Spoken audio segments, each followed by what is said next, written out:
Greetings. It is now Wednesday, November 22nd, 2023.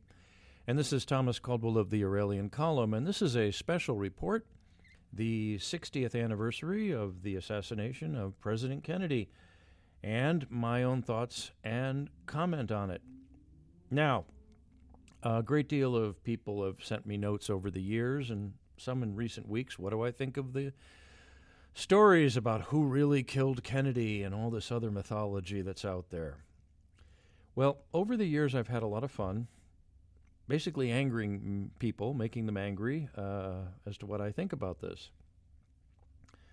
And growing up, I was surrounded by the mystique of the Kennedy years. I was a baby at the time.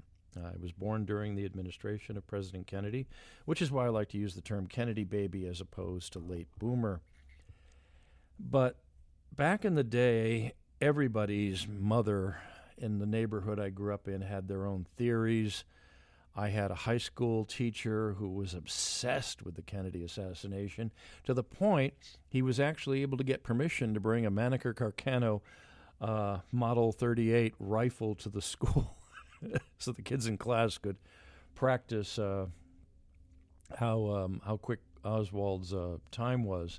And I'm not joking. We were able to get permission to bring weapons into school back in the 1970s. It was a very different time. You couldn't do that today. But this is a religion for a lot of people. It's a form of faith. It's a belief. And like most such things, it's not really based on anything real. It's based on emotion.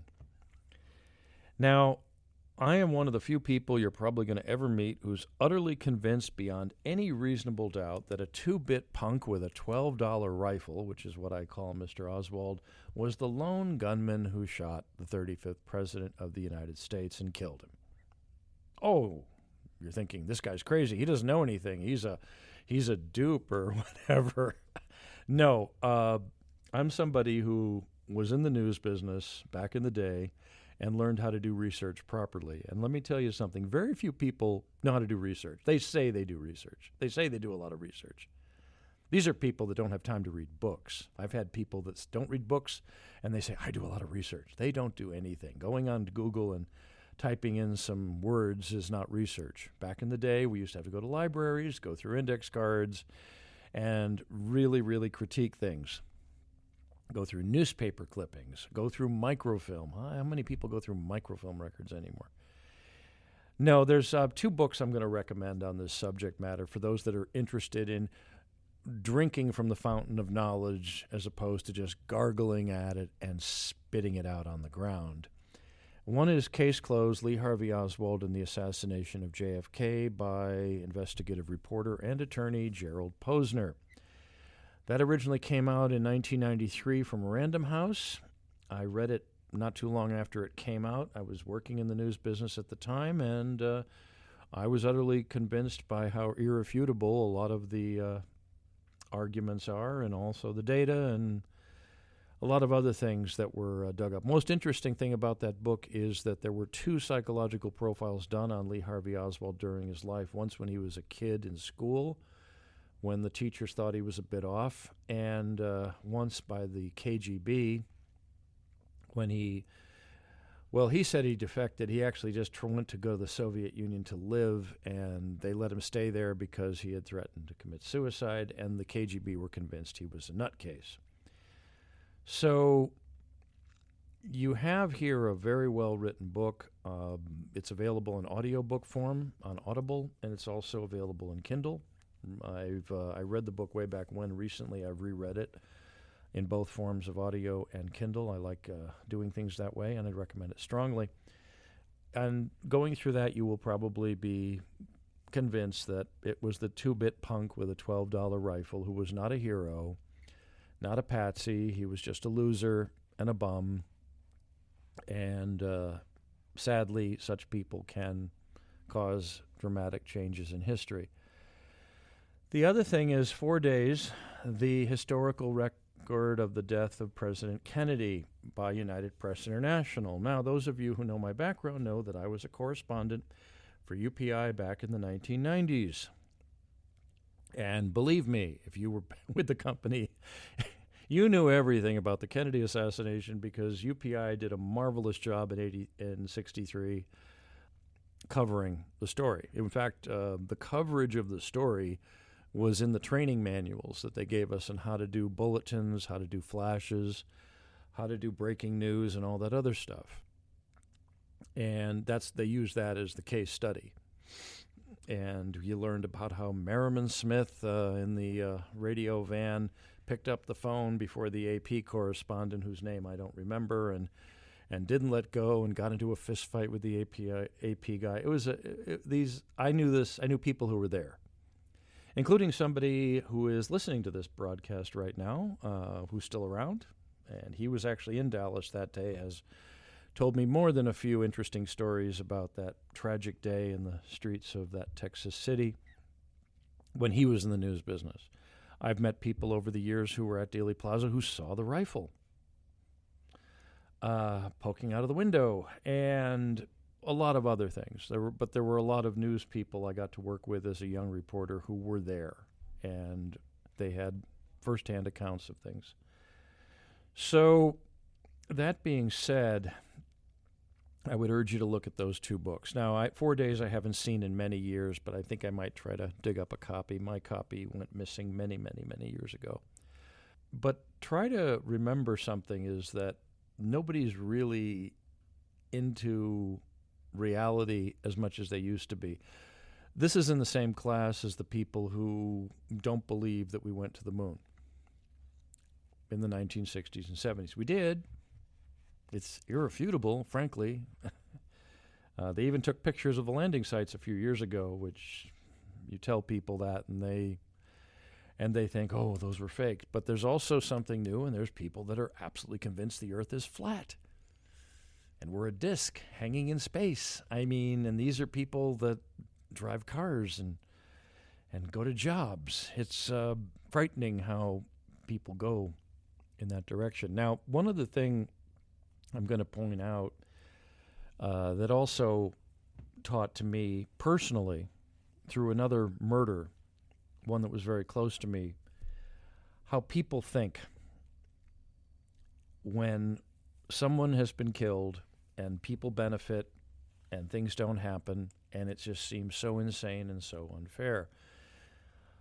On September 30th in the year 2001, a few weeks after 9/11, I had the rather dubious, I wouldn't call it distinction, but I would call it a tragic distinction of having someone very, very close to me murdered on the streets of Los Angeles. He was an internet entrepreneur named Roger Bovair.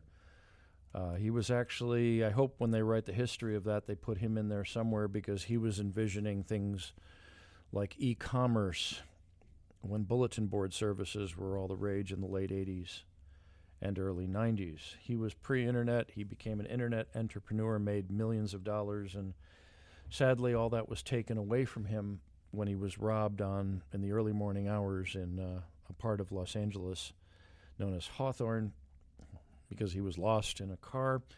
He was killed for $45 in his flip phone. Now, at the time, there was a lot of conflict in Roger's business. I'm not going to name names or go into it, but there were people that were in trouble. He was confiding with me on some things.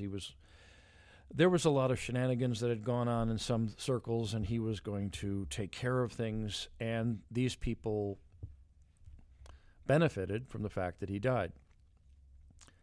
Some people made money, some people lost money, some people got off the hook.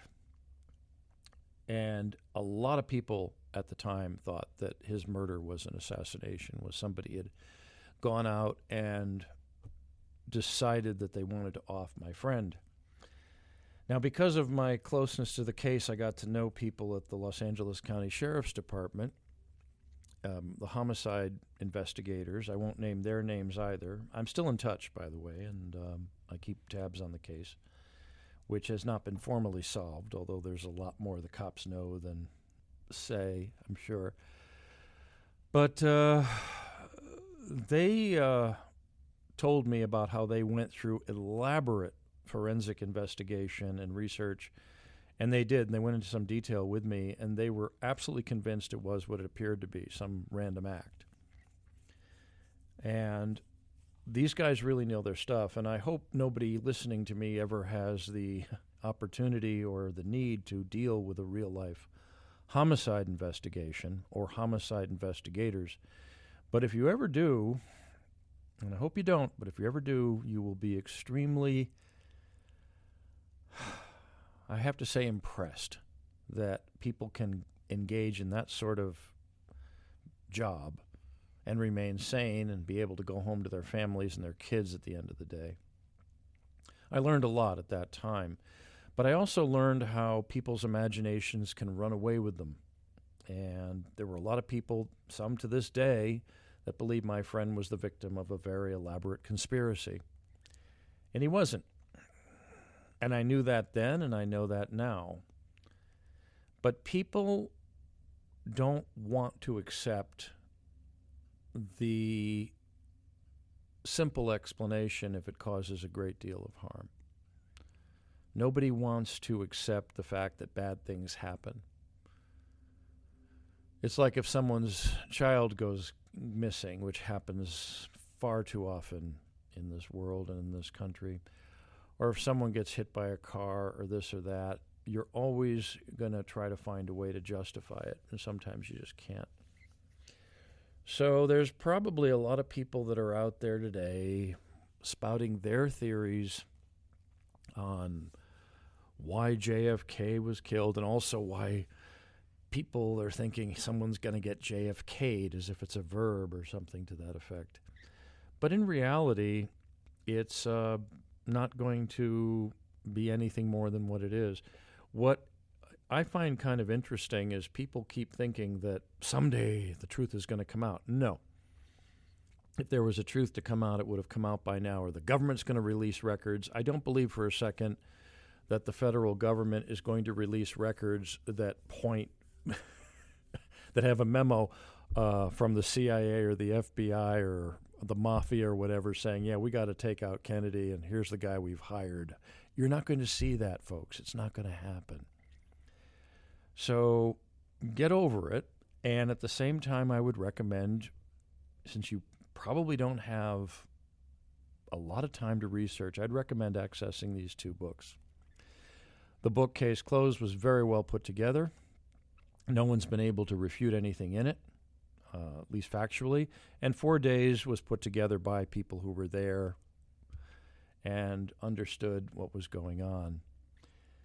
But it's important to put history in the column of history and not be obsessed with it, especially if almost nobody around now was around then.